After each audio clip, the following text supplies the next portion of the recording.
muraho neza ubwoko bw'Imana. Yesu nashimwe cyane. Nongeye nanone kubaha ikaze muri uyu mwanya kugira ngo tuganire ijambo ry'Imana, ndetse turimo tunasoza inyigisho tumaze iminsi twiga ivuga ku miraba y'ubuzima.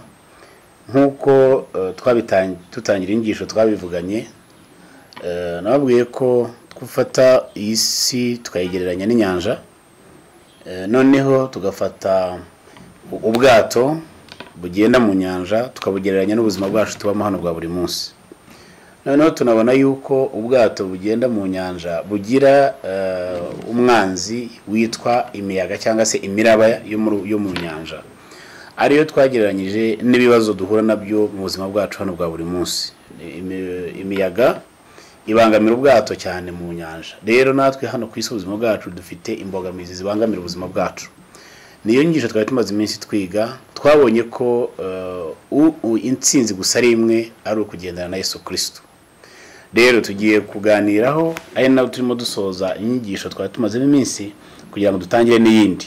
Imana rero ibaho umugisha cyane.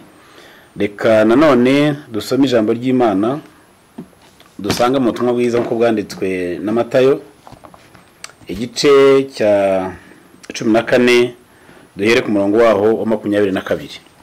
Kadusome mu izina rya Yesu. Reba ngo Yesu agendesha amaguru hejuru y'amazi. Uwo mwanya ahatabigishwa be ngo bikire mu bwato babanze hakurya, amare gusezerera abantu. Amaze kubasezerera aragenda, azamuka ku musozi wenyine ajya gusenga. Bwari bugorobye, ari yo wenyine, ariko ubwato bugeze imuhengeri buteraganwa n'umuraba, kuko umuyaga waturutse imbere. Nuko mu nkoko azaho bari, agendesha amaguru hejuru y'inyanja. Ariko abigishwa bamubonye agendesha amaguru hejuru y'inyanja, bahagarika imitima, batakishwa n'ubwoba bati ni umuzimu. Ariko uwo mwanya Yesu avugana nabo ati nimuhumure, ninjye mwitinya. 28. Petero aramusubiza ati mwami, niba ari wowe untegeke nze aho uri, ngendesha amaguru hejuru y'amazi. Aramusubiza ati ngwino. Petero ava mu bwato, agendesha amaguru hejuru y'amazi ngo asange Yesu.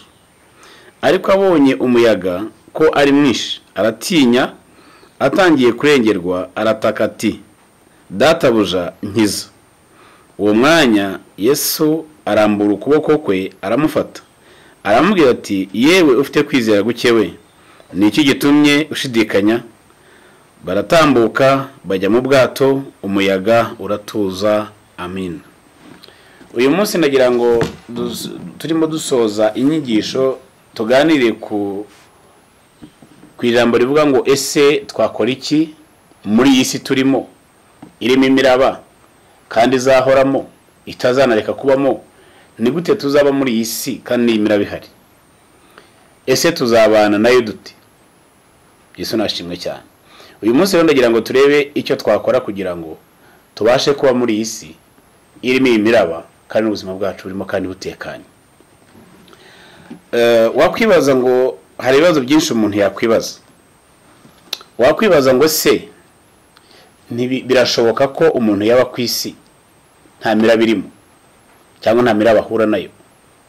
Cyangwa se ukibaza uti ese ni ngombwa ko imiraba ibaho ku isi? Ese nta gihe umuntu yaba ari mu nyanja akagenda akambuka amahoro nta muraba ahuye nawo?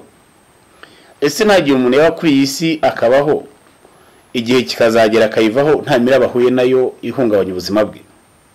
Byashoboka wenda, ariko icyiza kibaho ni uko wahura n'imiraba kuruta kutahura nayo. Ndababwira impamvu. Yesu nashimwe cyane. Icya mbere tureba ku miraba, imiraba y'ubuzima ihoraho.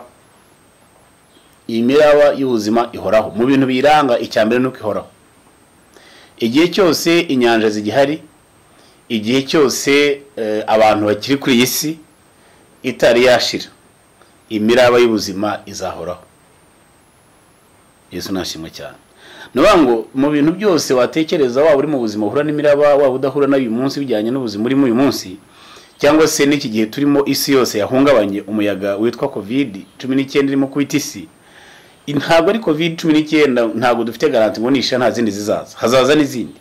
Imiraba y'ubuzima izahoraho, indwara zizahoraho, ibibazo bizahoraho, ihungabana ry'ubukungu rizahoraho, amakimbirane muri sosiyete azahoraho. Ahubwo ni gute tubaho mu gihe isi nayo ifite bene ibyo ngibyo kandi tukabana nabyo? Yesu nashimwe cyane.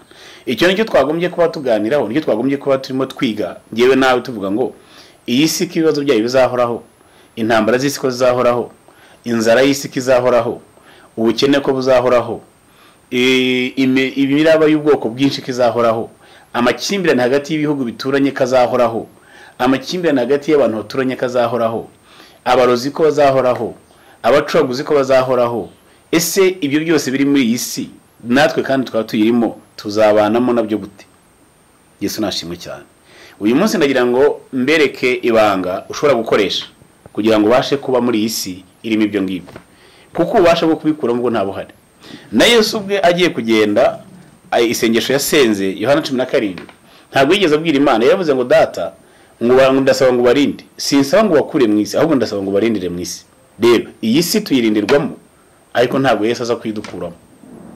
Yesu nashimwe cyane. Nababwiraga ngo imiraba y'ubuzima ihoraho, kandi cya kabiri imiraba y'ubuzima ntirobanura, ikubita umwana igakubita n'umukuru, ikubita umukene igakubita n'umukire. Imiraba y'ubuzima ntirobanura, ntigira uwo uyihanganira, ntigira n'uwo ibabarira, abantu bose irabakubita kandi ikabakubita kimwe. Nanone imiraba y'ubuzima irasa. Nagira nkubwire ngo imiraba y'ubuzima irasa. Ibibazo uhura nabyo birasa nk'ibyo abandi bahuye nabyo cyangwa se barimo bahura nabyo. Iyo miraba ubona irimo gukubita, hari n'abandi hirya no hino gukubita isa nkayo. Ibyo ubona byaguhangayikishije, wibaza icyo uri bukore, si wewe wenyine. Nagira nkubwire ngo hari n'abandi benshi birimo kubaho. Rero imiraba y'ubuzima irasa. Yesu wacu nashimwe cyane. Ni ese imiraba kibaho niki muri ibyo bibazo biri ku isi byo bihangayikisha ubuzima bwacu? Niki twigiramo? Ese tumarira iki? Twavuga ibi byayo gusa cyangwa hari n'ibyiza bibonekamo? Ndagira ngo rero mbabwire ibyiza biboneka mu miraba. Haleluya. Ndagira mbwira ngo hari ibyiza biba muri iyi miraba, niyo ngiye kubabwira. Ndabizi wenda bijyanye nuko uri mubabara, nuko uri muribwa muri iyi minsi, wavuga uti mu muvuga butumwa arimo aravuga ibiki? Nta cyiza cyo mu muraba. Ndagira mbwire ngo birahaba. Icyambere, imiraba izana impinduka ku buzima. Mu gihugu impinduka ziraza, kandi impinduka igihe cyose ntabwo zihora ari mbi, hari n'igihe haza impinduka nziza. Ahantu hose imiraba yaciye, inyanja imiraba yaciyemo, uko byamera kose hari impinduka ziza. Iyi si yivumbagatanyije, abantu batuye ahantu, hakaza umuyaga ugaturuka munsi y'umusozi ukazamura ibirunga bikaruka, bigasenya amazu, bikirukanka. Akenshi abantu ibirunga byazamutse, icyambere haza ubutaka bwiza. Yesu nashimwe cyane. Icya kabiri, haza amabuye y'agaciro yarahishwe muri wa musozi ndani, akaza hejuru abantu bakayabona. Icya gatatu, kuri ya misozi hejuru hajya haza inyanja, abantu bakaziroba mu mafi, izo bita kuri Tarex. So nuvuga ngo rero mu buzima imiraba iyo yaje ahantu byanga bikunda impinduka ziraza. Haleluya. Ubu muri iki gihe turimo twibaza iyi COVID-19, imiraba irahari, y'ino muraba urimo gukubita isi, ariko kandi abashakashatsi barimo barakarisha ubwenge, barimo baravumbura ibindi bintu bishya, barimo bararwana no kubona umuti. Bashobora kuzajya kubona uyu muti w'indwara bamaze kuvumbura indi miti myinshi ishobora kuvura izindi ndwara. Rero igihe cyose imiraba yije izana impinduka. Yesu nashimwe cyane. Icya kabiri, izana inyigisho zidufasha mu buzima bwacu. Ubuzima bw'imiraba burigisha. Umuraba wo kwangwa ukwigisha kubana n'isi mu gihe itagushaka. Umuraba wo kwangwa n'abantu uguha amasomo yo kwiga kubana n'abantu kandi batagukunda. Yesu nashimwe. Imiraba yo gutotezwa uri ahantu mu kazi ukangwa n'abakozi n'abakoresha, wiga kubana n'abantu batagukunda kandi ukabaho. Iyo ucumbitse ahantu batagushaka batagukunda, ubuzima bw'inyigisho iyo kwiga gukorera umuntu utagukunda, kwiga kubana n'umuntu utagushaka. Rero imiraba y'ubuzima irigisha. Hari umugani bavuga ngo kubabara gutera kujijuka, ngira ngo niba ari translation nakora. Starvation leads to civilization. Ahari starvation haza na civilization. Nukuvuga ngo uko wabaye urwana no gushaka igisubizo cy'ubuzima byanga bikunda hari aho ugera ukagira ubumenyi runaka ukura. Rero imiraba y'ubuzima irigisha. Icya gatatu, imiraba itwereka abantu mu buryo tutari tubazimo, igatuma tutongera kubibeshyaho. Iyo imiraba y'ubuzima yaje ikwereka abantu babanaga nabo. Iyi imiraba y'ubuzima yaje ikwereka abantu babanaga nabo, abagukundaga, abatagukundaga, abari bakomeye n'aboroheje nabo wibeshyagaho. Haleluya. Ni igihe cy'umuraba igihe cy'umuyaga ukomeye waje mu ishyamba gusa ushobora kumenya igiti cyari gikomeye n'igiti kitari gikomeye. Haleluya. Iyo urebye ibiti mu ishyamba cyangwa se no muri jaride yawe aho ngaho, hari igiti ubona gitoshye gifite amababi meza ariko hasi mu mizi kidakomeye. Hakaba n'igiti ushobora kubona kidatoshye neza ariko mu mizi yacyo gikomeye. Kugira ngo uzamenye ibyo biti biri kubitandukanya, uzabibwirwa n'umuraba wiciyeho. Iyo umuyaga wahushye, uwo munsi nibwo umenya igiti gikomeye n'igiti kidakomeye. Rero iyo umuyaga uhushye muri society, nibwo tumenya abantu bazi kwihangana badahemurwa n'ibihe, ni nabwo tumenya n'abantu batazi kwihangana bahemuzwa n'ibihe. Nibwo tumenya umuntu usonza akiba, ni nabwo tumenya umuntu ushobora gusonza akihangana ariko ntiyibe. Yesu nashimwe cyane. Nibwo tumenya abarokore b'abanyabwoba, akantu bakubita gato bakavuza bati turapfuye turarangiye birarangiye, Imana iratwanga, Imana yatwaze yatwishe. Ni nabwo tumenya abantu abamenya Imana yabo bagira mu bihe nk'ibyo bagakomera, bamara gukomera kandi bagakomeza n'abandi, bakavuga ngo nimukomere muhumure, Imana twizeye iyaturengeje hahandi cyagiye na n'uyu munsi hari haturenze. Yesu nashimwe cyane. Rero imiraba y'ubuzima iyo yaje itwereka abantu twabanaga nabo, ikatwereka ibyari bihishe muri bo tutajyaga tumenya. Haleluya. Icyakane, imiraba y'ubuzima igaragaza urufatiro umuntu yari yubakiyeho. Nibwo umenya umurokore wari wubakiye kuri Kristo, ni nabwo umenya aho umuntu yari afite ibyiringiro bye. Bantu b'Imana, haba igihe umuntu yibwira wowe n'abantu kubera ko umuntu ari mu bihe byiza, afite akazi ameze neza, abana batarwaye, imyaka yeze, amatungo ameze neza, ugasanga aravuga Imana cyane ati ko rwose Imana irakomeye, Imana yacu ni nziza, Imana yacu iradukunda, ni Imana ikomeye. Ariko mu by'ukuri akari mu mutima we yizeye si imbaraga z'Imana, ni bya bihe arimo. Reka rero hazaza umuyaga uhungabanye gatoya kuri bwa buzima, mu gitondo agere ku kazi batakazi kahagaze, haca iminsi abone banki yanditse ibaruwa ati ya credit udaheruka kwishyura tugiye guteza inzu. Muri iki gihe nibwo uzamenya aho uriya muntu urufatiro rwe.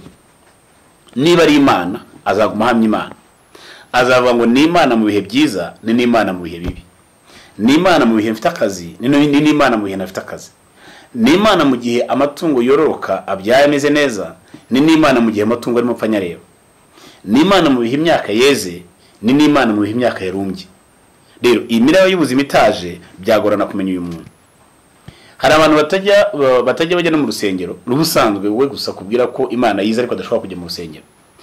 Iyo umuyaga waje bakubita gutya gake, akazi kahagaze, ni wowe utangamo abandi. Kuki umuraba watweretse wa muntu uko yarameze. Nigeze kujya mu rusengero muri Zion Temple, hari harimo inyigisho z'abagabo twagiye kwiga, yari seminar ya Apotre Paul yitwaza arimo kwigisha abagabo. Noneho ngezemo mbonamo umugabo wari wicaye imbere yanjye. Mu by'ukuri nari muzi ko ari umuntu ugiye mu rusengero, nari muzi ko adakijijwe, akora ko ntari muherutse, sinari nzi ko muri iyo minsi yatakaje akazi, ariko namubonyemo ndavuga ngo uyu mugabo akazi karahagaze, nta kindi cyamuzana keretse ari Yesu wamutabaye akamuzana, naho ubundi umuraba wamukubise.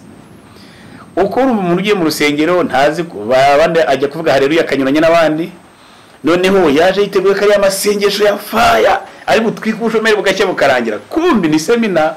Muri seminar nta gukira n'abadayimoni guhari, muri seminar nta deliverance ihari, muri seminar ni ukwicara mukiga mugahaguruka mugataha. Umugabo mbona mu by'ukuri ntabwo arimo afashwa n'ibyo arimo kubona.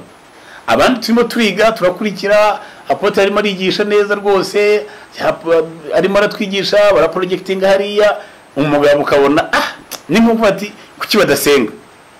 Noneho semena ishoje ndamusuhuza ndamaza ko waje byagenze gute, aranga tumva wangu byarakomeye kabisa, akazi karahagaze. Namwe naye nabitekereje ati bari bambwiye ngo wenda mpfe kuzanga wenda gitwaza aricyo yamfasha none ntacyo ubonye. Namwe rero genda wizera Imana, ni wizera Imana izagufasha. Arambura ngo ariko wana ngo nzagushake ngo tugane nta kibazo ndahari. Rero iyo imiraba yaje ikwereka umuntu nibyo yizeraga, naho urufatiro rwe rwari ruri. Yesu nashimwe cyane. None wowe nkurikira, urufatiro rwawe ruri hehe? Niki kiguhaye icyizere? Ni hehe wumva ushikamije ibyiringiro byawe? Ni ku Mana, ni ku kazi, ni kuri business, ni ku bantu? Wowe ushikamye hehe?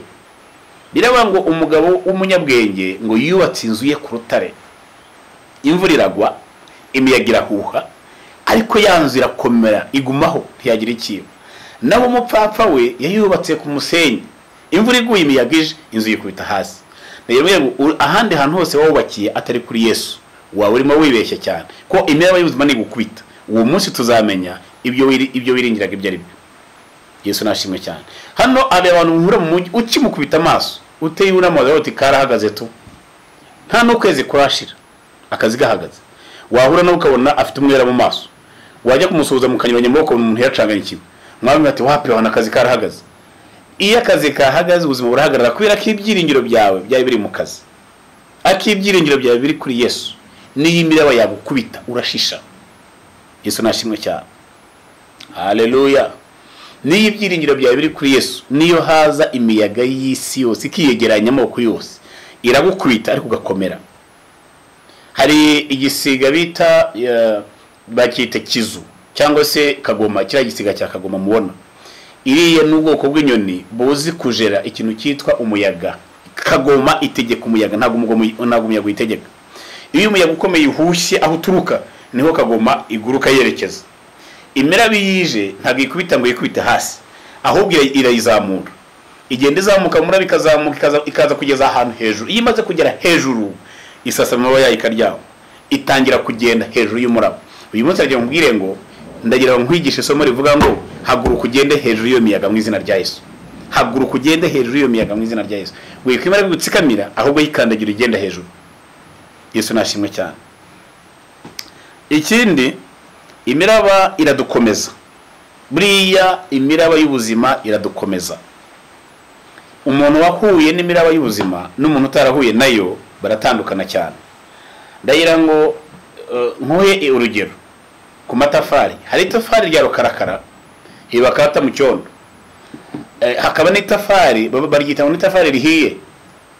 Aya matafari ari rihiye na rukarakara byose ni mu cyondo, ariko bitandukanywa n'iki? N'itanura ry'umuriro rya tafari rihiye ryagiyemo. Agaciro karyo kiyongera kubera umuriro waritwitse. Haleluya. Agaciro ka rukarakara kaba gatoya kuko nta muriro wayitwitse. Rero umuntu wese waciye muri rya tanura, umuntu wakwiswe n'iriya miraba y'ubuzima kenshi ikamusigira aya masomo, igasiga imutraininze, aba ari umuntu ukomeye cyane. Niyo mpamvu nakubwira ngo iyi miraba y'ubuzima iradukomeza. Yesu nashimwe. Uyu munsi abo twigiraho, aba ba Paulo turimo dusoma inzandiko zabo banditse, ba Matayabo turimo kuvuga, ba Yohana turimo kuvuga, abo bose bagendanye na Yesu, abanditse ubutumwa bwiza, bafite inkovu. Paulo yaravuze ngo mfite inkovu za Kristo ku mubiri wanjye. Bafite inkovu z'imiraba y'ubuzima bwabo, ariko babaye abagabo bo guhamya, bavuze ubutumwa. Uyu munsi turacyarimo kuvuga inzandiko banditse. Yesu nashimwe cyane. Rero imiraba y'ubuzima iradukomeza. Icya gatandatu ari nacyo ngiye gusorezaho, nawe ntuzizere umuntu utarakwiswe n'imiraba, ko imiraba nigira umuntu we, niyo kugira uwuba we. Umuntu wabayeho nujya ku ma interviews iyo abantu bagiye gukora akazi cyangwa basaba akazi, hari igihe bakubaza ikibazo kivuga ngo ese ari nk'umwanya wenda w'ubuyobozi ugiye kujyamo, bakakubaza ngo mu buzima bwawe hari ibibazo wigeze uhura na wenda aho wigeze kuyobora, aho wayoboraga abantu, abakozi bigeze bagirana ikibazo, ese igihe bagirana ikibazo wagikemuye gute? hari ahandi bakubaza ngo ese hari ikintu waba warigeze n'iki cyakubabaje mu buzima bwawe, n'iki wigeze gukora kikanga ukababara, ese kimaze kwanga wabigenje uti? Yesu nashimwe. Ibyo nibazo byo ku ma interview umuntu abagira ngo akureba amenye ngo ese uyu muntu ngiye gukorana nawe ni umuntu kweri ufite inararibonye mu kujera imiraba y'ubuzima.